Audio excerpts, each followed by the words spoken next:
Semua sahabat Nabi Muhammad SAW terkenal dengan ketaatannya kepada Allah, terkenal karena perjuangannya dan juga kebaikannya.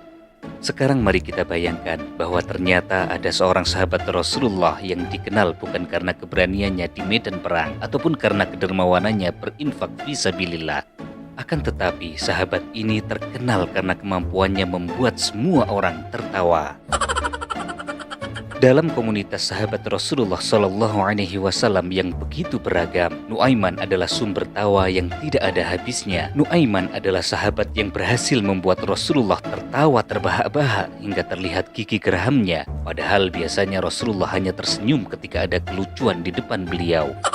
Kejenakaan Nuaiman adalah legenda, meskipun tingkah lakunya kadang membuat orang jengkel dan kesal.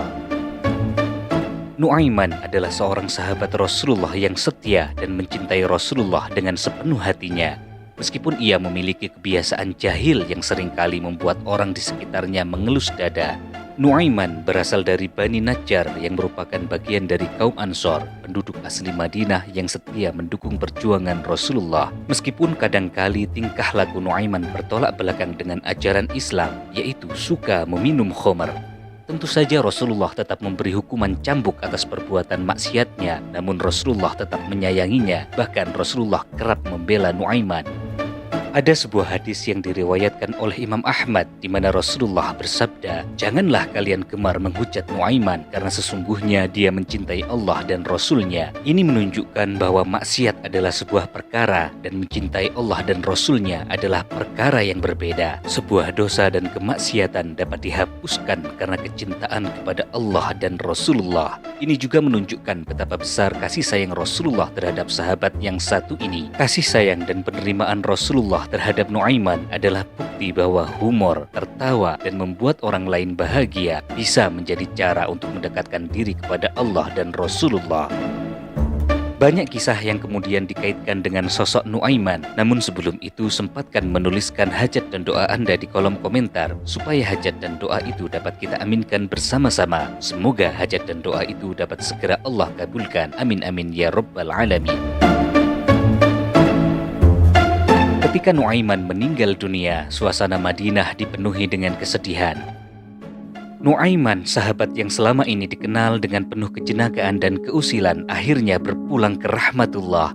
Kepergian Nuaiman meninggalkan kesedihan di hati para sahabatnya, karena Nuaiman bukan hanya sekedar teman, tetapi juga sosok yang selalu membawa tawa di tengah-tengah mereka.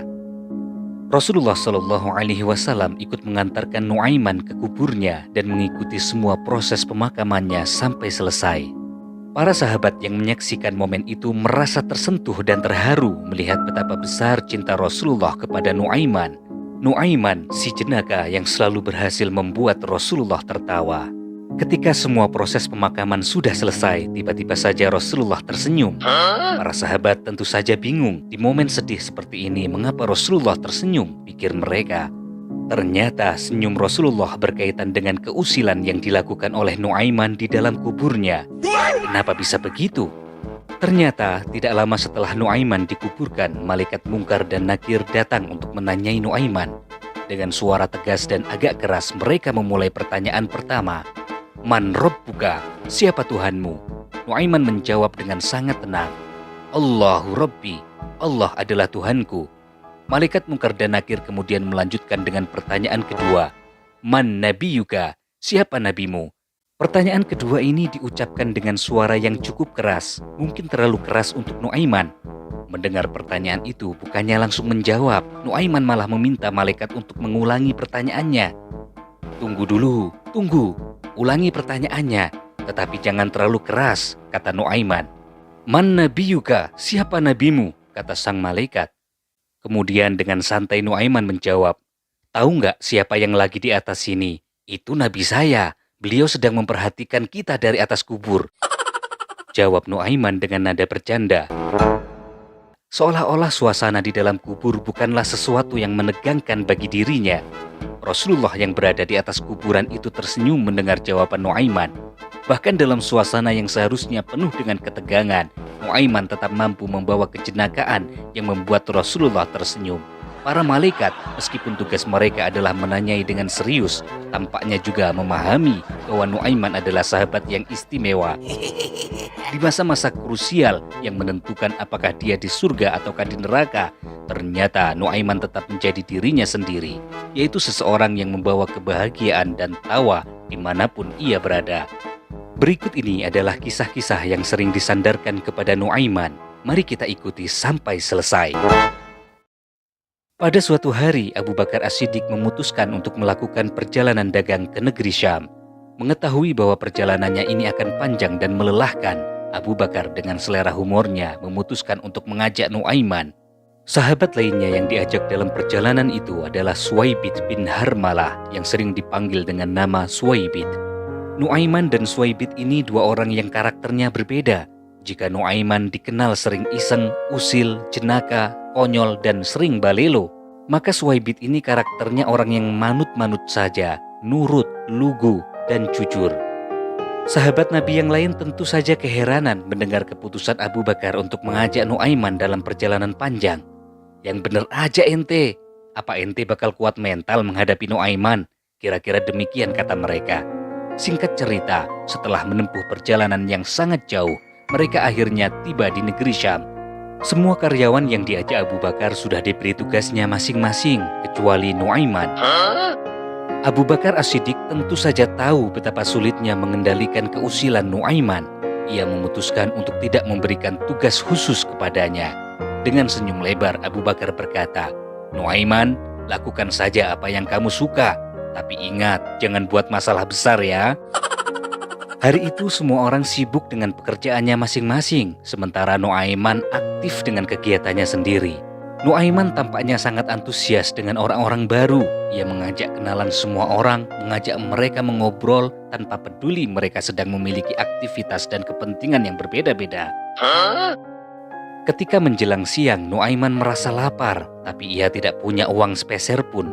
Kemudian Nuaiman mendekati Suwaibid yang diberi tugas menjaga makanan para karyawan. Dengan memelas, Nuaiman memohon, "Suwaibid, kasih aku sedikit makanan dong. Aku sudah sangat lapar nih." Suwaibid dengan penuh tanggung jawab menjawab, "Sabar Nuaiman, kita tunggu Abu Bakar datang, baru kita nanti makan bersama ya."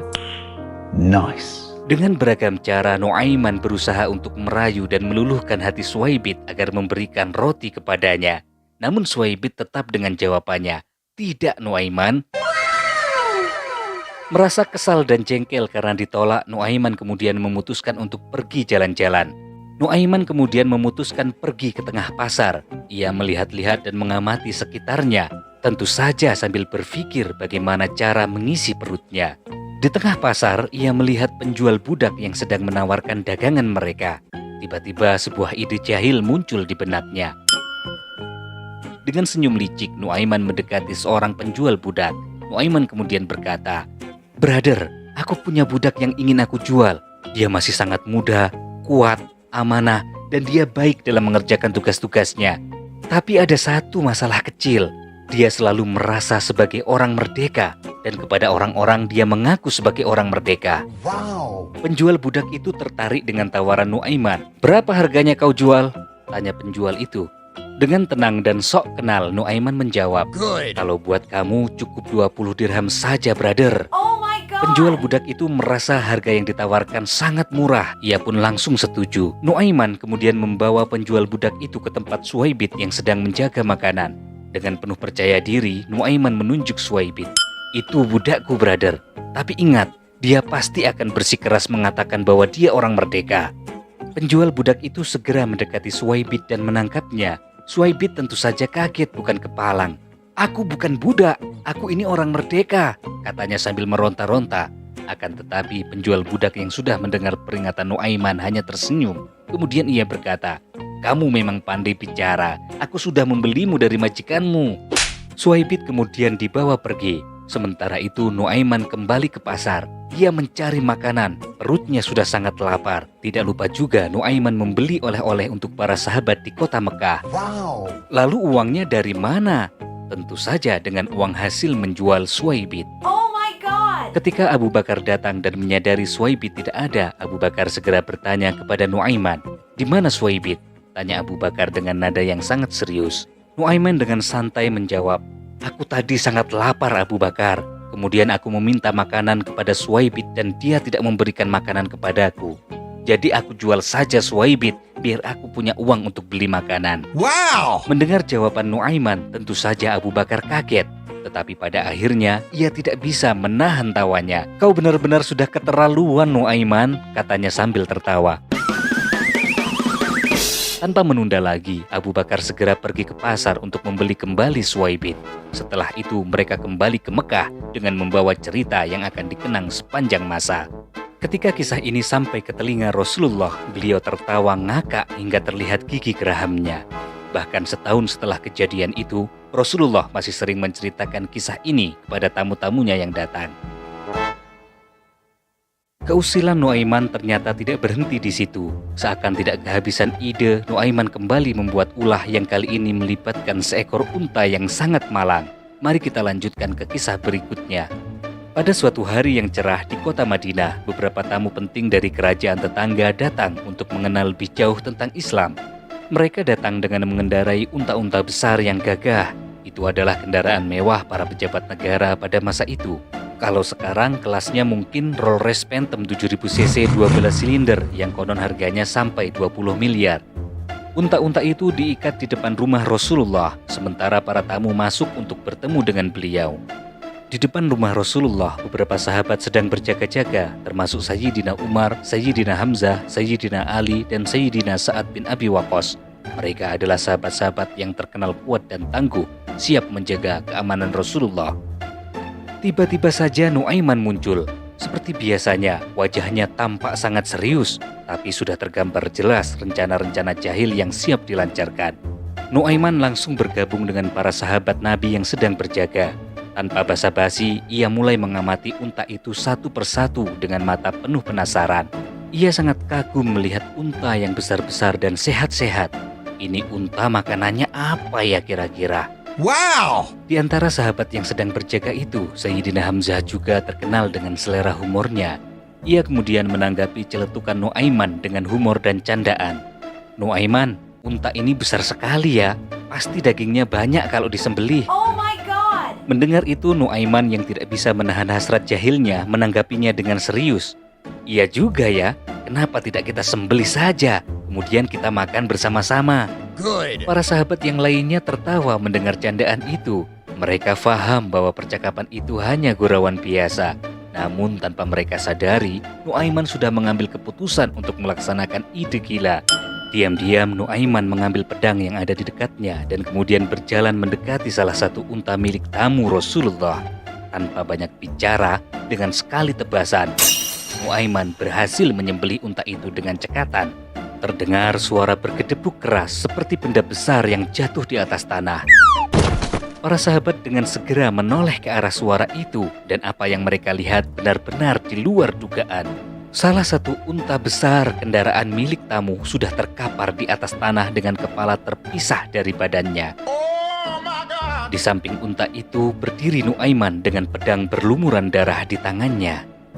Para sahabat itu tentu saja kaget bukan kepalang. Mereka menyadari bahwa keusilan Nuaiman kali ini benar-benar sudah kelewatan. Mereka tahu bahwa Rasulullah pasti akan kecewa jika mengetahui hal ini. Sementara itu Nuaiman yang sepertinya sudah bisa merasakan getar kemarahan para sahabat segera berkata dengan wajah yang tidak berdosa, "Panglima Hamzah, ini untanya sudah aku potong sesuai dengan perintahmu. Aku mau pergi sebentar. Kalau nanti Rasulullah mencari aku, jangan bilang di mana aku berada. Nanti kalau keadaan sudah tenang, kita bisa makan daging unta ini bersama-sama." Setelah berkata demikian, Nuaiman segera berlari menjauh. Ia mencari tempat persembunyian agar tidak ditemukan oleh Rasulullah. Sementara itu, para sahabat yang ditinggalkan hanya bisa saling pandang dengan perasaan campur aduk antara marah, kesal, dan geli. Mereka tahu kejadian ini akan segera sampai ke telinga Rasulullah, dan mereka tidak punya pilihan lain selain menunggu bagaimana reaksi Rasulullah. Tidak lama kemudian, Rasulullah keluar dari rumah bersama para tamu yang hendak pulang. Ketika para tamu itu melihat unta mereka sudah terkapar, mereka langsung terkejut dan berteriak, "Untaku! Untaku! Apa yang terjadi dengan untaku?" Rasulullah Shallallahu Alaihi Wasallam yang mendengar keributan itu memandang ke arah para sahabat yang berjaga di depan rumahnya. Dengan wajah tenang Rasulullah bertanya, "Apa yang telah terjadi wahai para sahabatku?" Salah satu sahabat Rasulullah yang berjaga dengan malu-malu ia menjawab, "Ini ulah Nuaiman ya Rasulullah." Bagaimana ia tidak malu? Mereka adalah para pentolan dan jagoan Islam. Mereka kecolongan dengan ulah Nuaiman. Rasulullah Shallallahu Alaihi Wasallam hanya bisa tersenyum mendengar nama itu disebutkan. Beliau sudah mengenal betul bagaimana keusilan Nuaiman. Tanpa menunjukkan kemarahan, Rasulullah memberikan perintah kepada Sayyidina Umar. "Wahai Umar, ambilkan uang untuk mengganti unta ini. Ganti dengan harga 2 kali lipat agar nama Islam tetap baik di mata para tamu kita. Setelah itu, mari kita cari Nuaiman." Entah bagaimana perasaan para tamu itu. Mereka datang untuk mengetahui Islam langsung dari Rasulullah, sementara mereka dikejutkan oleh ulah salah satu umat Rasulullah. Sementara itu Nuaiman berlari sangat jauh hingga ia sampai di perbatasan Madinah. Di sana ia bertemu dengan seorang sahabat yang bernama Miqdad bin Aswad. Miqdad sedang menggali sumur. Nuaiman yang sudah tahu bahwa Rasulullah akan mencarinya segera mendekati Miqdad. Kemudian ia berkata, "Wahai Miqdad, aku sedang dikejar oleh orang-orang yang ingin mencelakakan aku.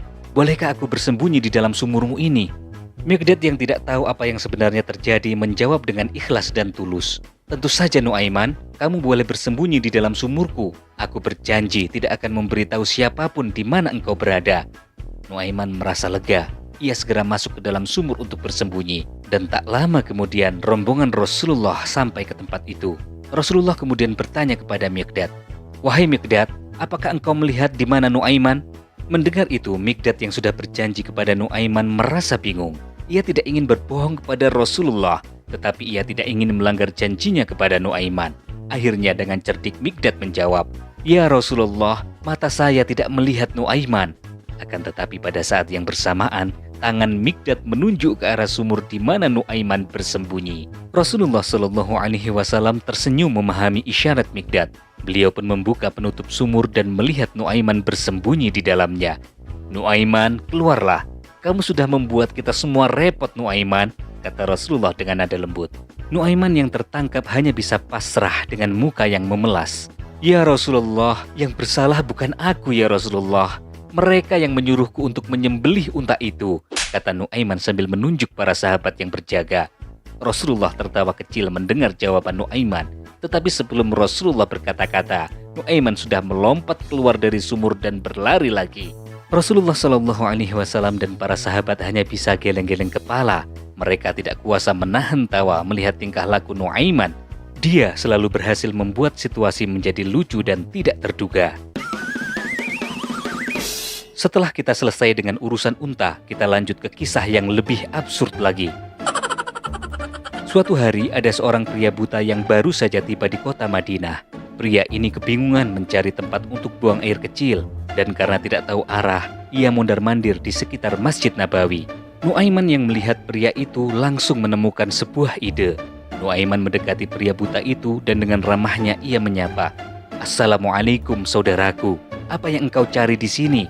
Pria buta itu menjawab, "Waalaikumsalam. Aku sedang mencari tempat untuk buang air, tapi aku tidak tahu kemana harus pergi." Nuaiman menjawab dengan nada yang tampak meyakinkan, "Oh, jangan khawatir saudaraku, itu sudah menjadi tugasku untuk mengawalmu.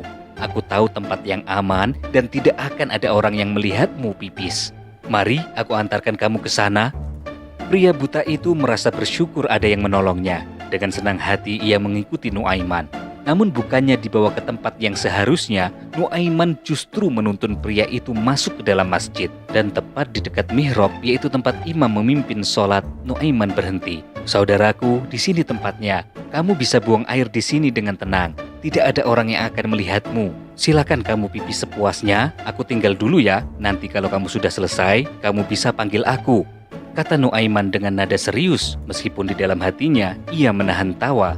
Pria buta yang tidak tahu bahwa ia berada di dalam masjid itu mulai menurunkan celananya, kemudian mengeluarkan kerisnya, dan ia mulai buang air di sana.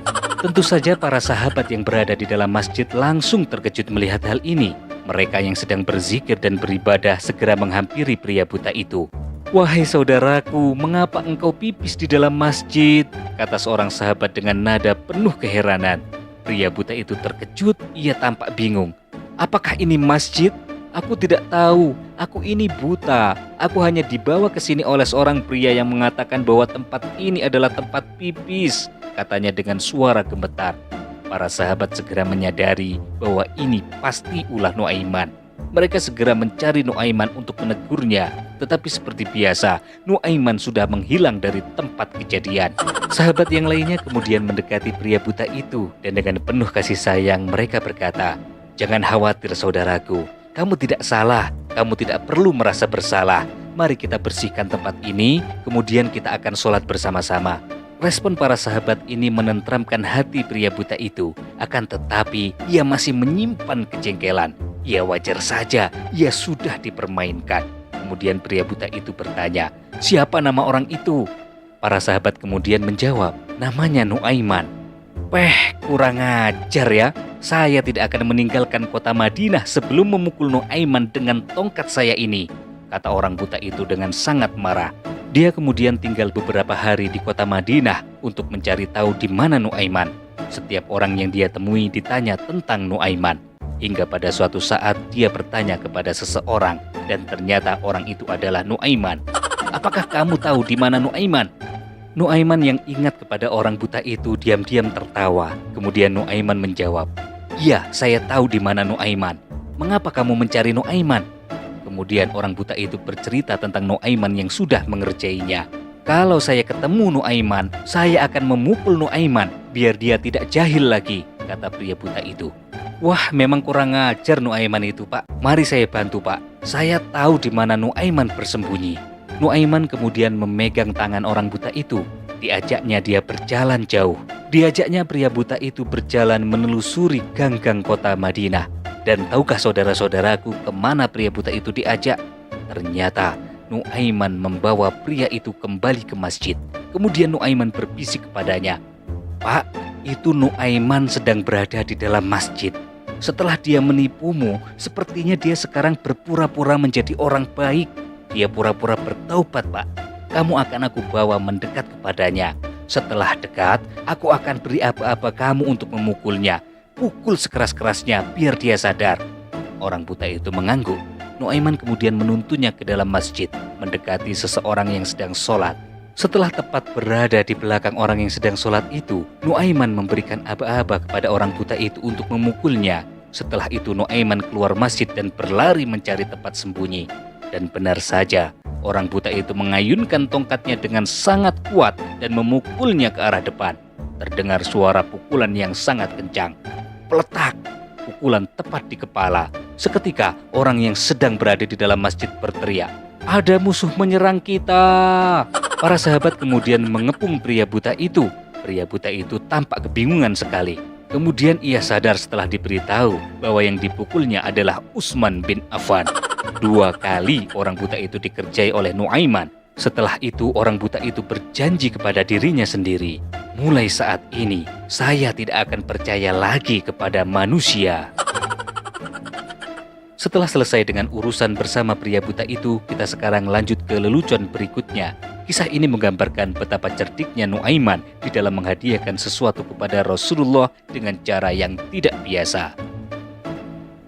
Pada suatu hari Nuaiman berjalan-jalan di pasar kota Madinah. Suasana pasar sangat ramai dengan hiruk-pikuk manusia. Tiba-tiba Nuaiman melihat seorang pedagang madu yang menawarkan dagangannya. Madu adalah barang yang sangat disukai oleh penduduk Madinah karena manfaat kesehatannya luar biasa. Melihat madu yang begitu menggoda, Nuaiman segera berpikir, "Rasulullah pasti suka madu ini. Tapi bagaimana caranya aku bisa memberikan ini kepada Rasulullah?" Dengan percaya diri Nuaiman mendekati penjual madu itu. Nuaiman kemudian berkata, "Wahai saudaraku, aku ingin membeli sebotol madu untuk Rasulullah. Tentunya Rasulullah akan sangat menghargai hadiah ini. Beliau pasti akan membayarnya dengan baik." Penjual madu yang mendengar bahwa madunya akan diberikan kepada Rasulullah sangat senang. Ia segera menyiapkan botol madu terbaik untuk menyerahkannya kepada Nuaiman.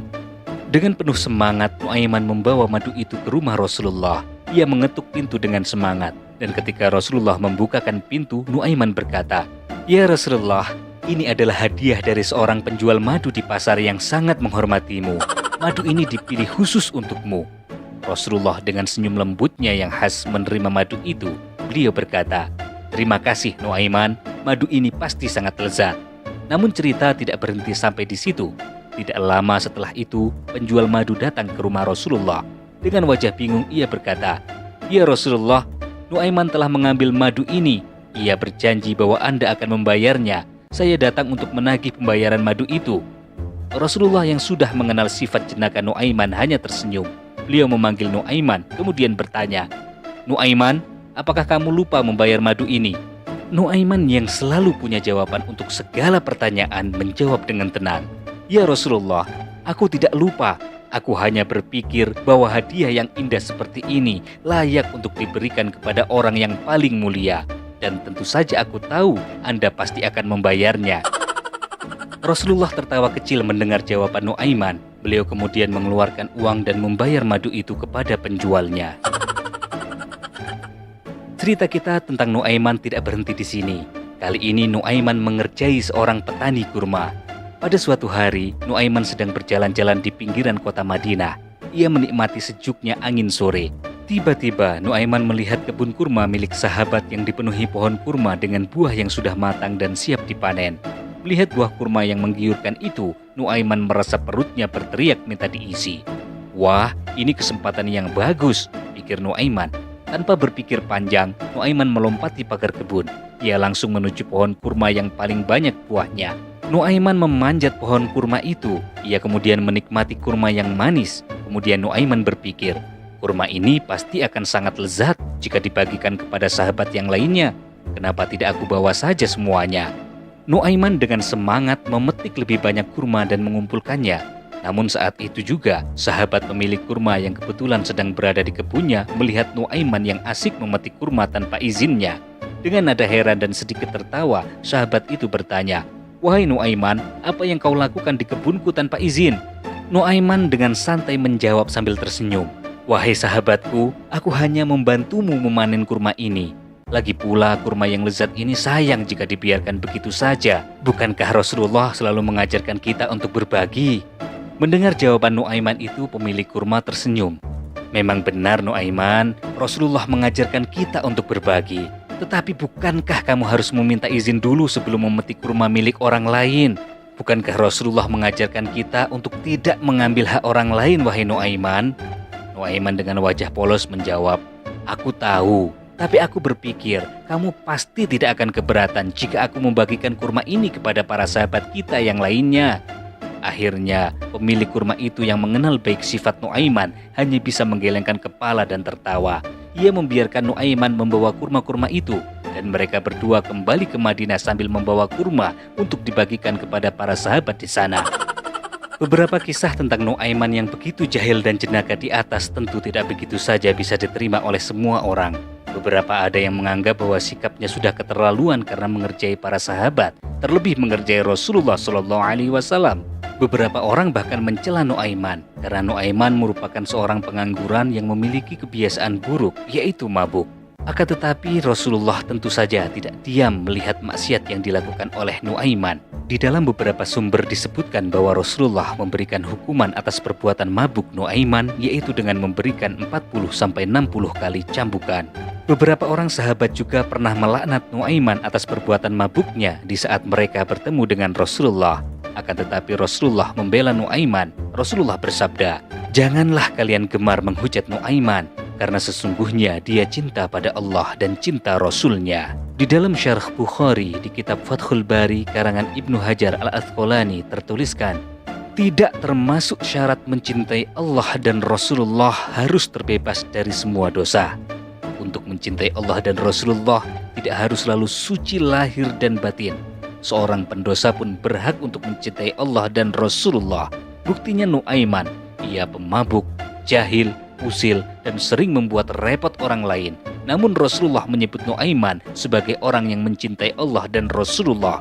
Banyak orang yang nakal, tapi ternyata mereka cinta pada Allah dan Rasulullah.